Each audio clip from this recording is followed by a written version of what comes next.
Hey guys, welcome back. So today I'm going to be doing a video about what I've been up to with HO scale and O scale. So for O scale, I haven't been doing too much work with because it's a space hog and I really don't have room for an O scale layout. So what I've been doing is I've already got a Christmas tree set up and I put a little loop of fast track around it.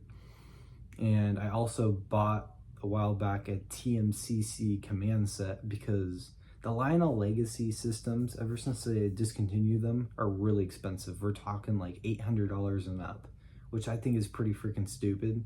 So I'm like, I'm just gonna get the TMCC set and just keep it like that because it still does the same thing, minus having like preset speeds and like the quillable whistle and the one-hit bell, like the little slider, but it's all good.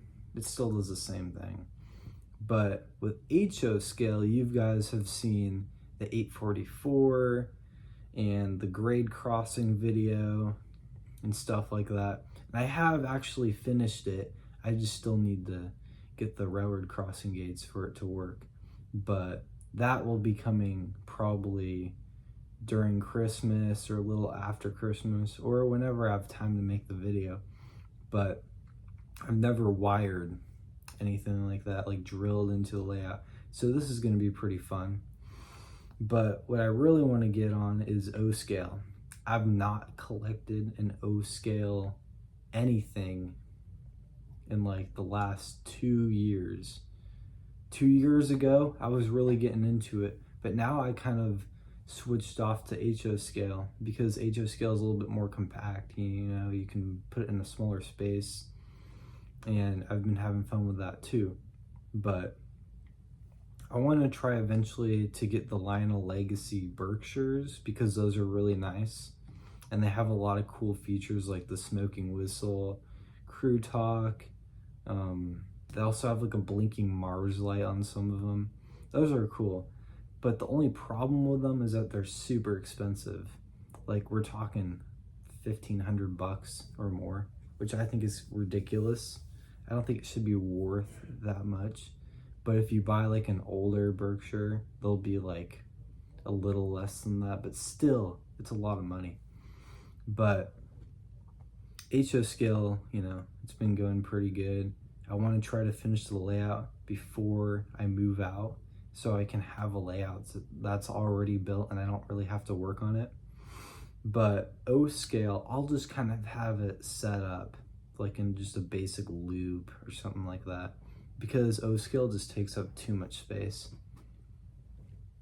And I think once I get like the Berkshire or any locomotive similar to that, I'll just kind of, stop buying O scale for a while because I've already got like 6 O scale cars. Half of them are O27 and half of them are scale. I got 2 scale cars and the rest are O27 because that's what I find most of the time. It's kind of difficult when I go to train shows to find like the scale stuff, especially at like the smaller shows, because about 2 years ago I was at one and all they had was like O27.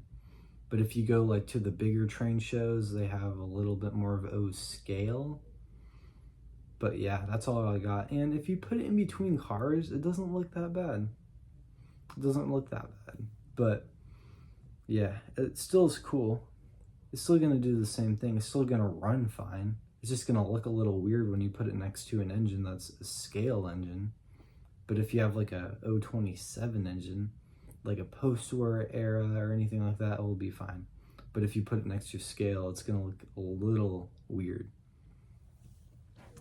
And the reason why I haven't been uploading too much is because of college. I'm in college right now and I'm trying to major in railroad operations. I know this is crazy, but I am.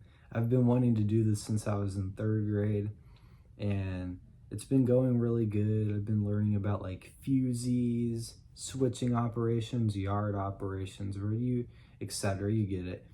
But yeah, it's really cool. And there's a lot of cool things that go into railroad operations.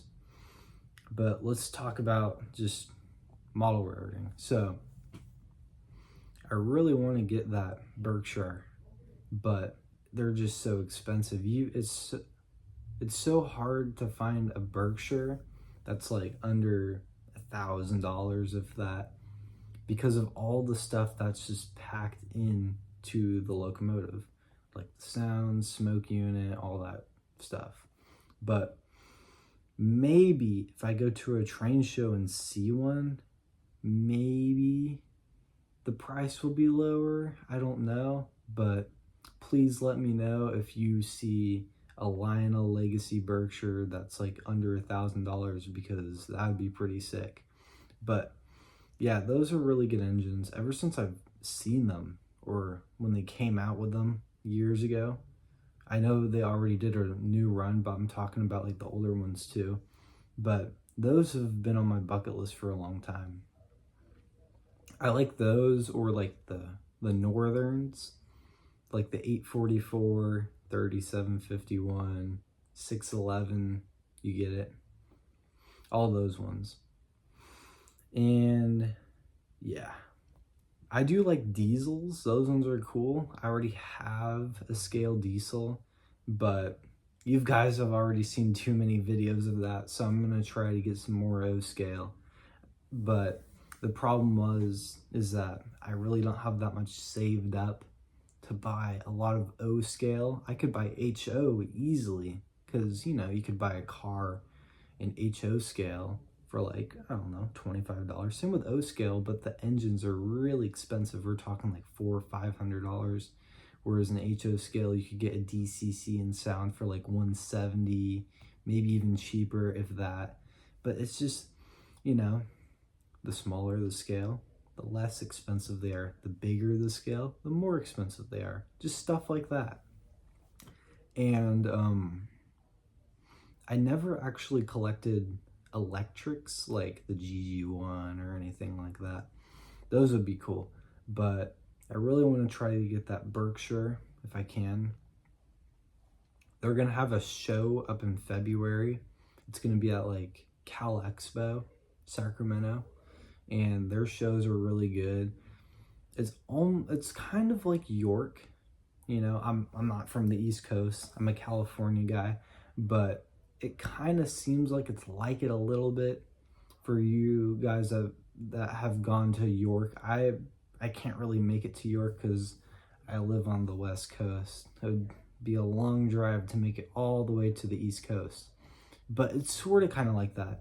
At Cal Expo, they have like different floors that they have shows on. They have HO scale, N scale, G scale, Z scale. They have pretty much everything that you can think of. And when you walk in, it's just like a whole warehouse, pretty much. It's pretty much like York, but a little bit different. But it's pretty much the same, I could say. I never been to York before, but Cal Expo is pretty huge when it comes to like train shows or any events like that. Okay, so that's it. Hope you enjoyed the video, and please subscribe to my channel if you have not already. Click the post notifications, and have a good day.